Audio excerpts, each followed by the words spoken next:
So, for the most part, I would say people are enjoying Elden Ring. There is, of course, a few people that are having some performance issues. You cannot deny that. But for the most part, it does seem that people feel like the game has delivered what was promised.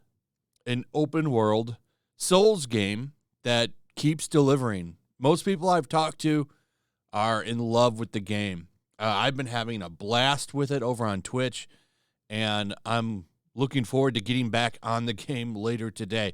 It's an addicting game. If you're into this kind of gameplay, you're going to love it.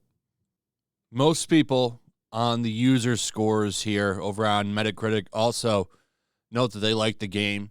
The biggest problem isn't the difficulty, it's the fact that there's some performance issues, and you can't deny that there aren't. PC seems to be the worst affected, though, just putting it out there, I haven't really had very many problems. The PlayStation 5 seems to be the platform that it's most optimized for, just kind of going by what experiences people are sharing. I'd say the Xbox probably right behind it. And unfortunately, once again, PC users kind of get the shaft, which seems to be kind of a trend in PC gaming. Like, we get terrible optimized ports from consoles, and it's a shame.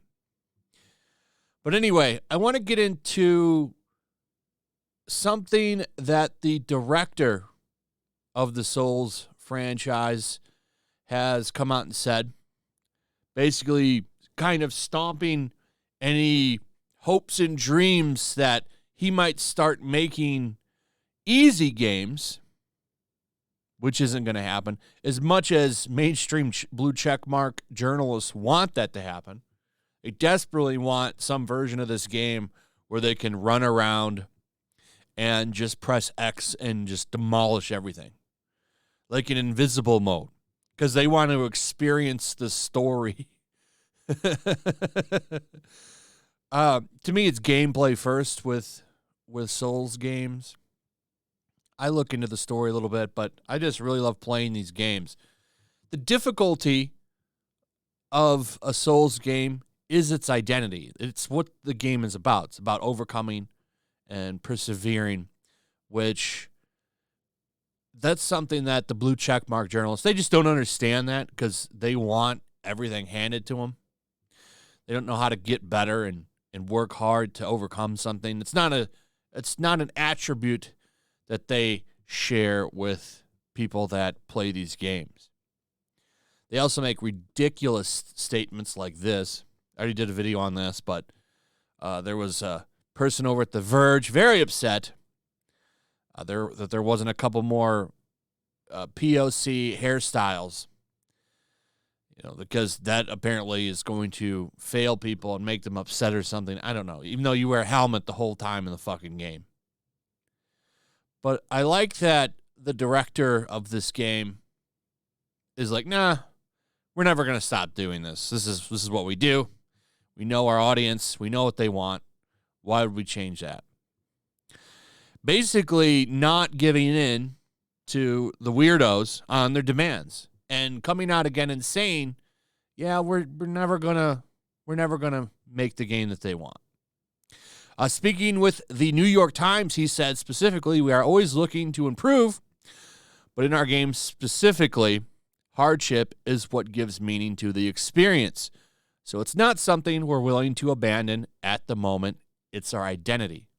Now, this is a response to if they were likely to stop making high difficulty games. In one case, in case anyone thinks otherwise, the director admitted that he's not a particularly skilled gamer himself, saying, I die a lot, so in my work, I want to answer the question, if death is to be more than a mark of failure, how do I give it meaning? How do I make death enjoyable? He sees death in video games as an opportunity to create fun memories for players. When playing these games, I think this is the way I'd want to die, in a way that is amusing or interesting, or that creates a story I can share. Death and rebirth, trying and overcoming. We want that cycle to be enjoyable in life. Death is a horrible thing. In play, it can be something else. He feels bad for those who end up overwhelmed by the challenge his games offer, adding, I do feel apologetic toward anyone who feels there's just too much to overcome in my games. I just want as many players as possible to experience the joy that comes from overcoming hardship. Which is something that people on Twitter and game journalists, they don't know anything about that. This is why they don't like these games. They don't want to overcome hardship. These people are crazy. You know, like they're never going to get into this. They want everything handed to them. That's why they want all these super easy modes and shit. And they've really made it a mission to try to push for this accessibility thing for Elden Ring, which I find so hilarious. Because it's like, maybe just this game isn't made for you. You know, what's wrong with that? Games don't have to be made for everybody. Okay, there's a specific audience that likes these type of games. And it's enough of an audience that these games make big money. And there's no need to change them. But everything's got to be geared towards some kind of virtue signal. They literally tried to get the ableism thing going for years, and they're still trying it. I'm still waiting for them to write the articles for this game. Those are coming for sure. There was already one a few weeks ago, and there will be more as time goes on. But I like that the director comes out and says, you know, yeah, we're not going to stop. We're just going to keep making these games, and if you don't like it, sorry. I want as many players as possible, but we're not going to abandon our core values, which is something that's nice to hear, and you don't hear it very often. Anyway, that's pretty much it. Let me know what you guys think. Also, if you would, please like, subscribe, share the video. Make sure you're still subscribed. Hit that notification bell, and I'll see you guys on the next one. Peace.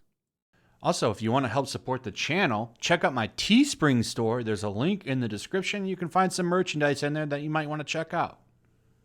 Also, make sure to follow me over on Twitch.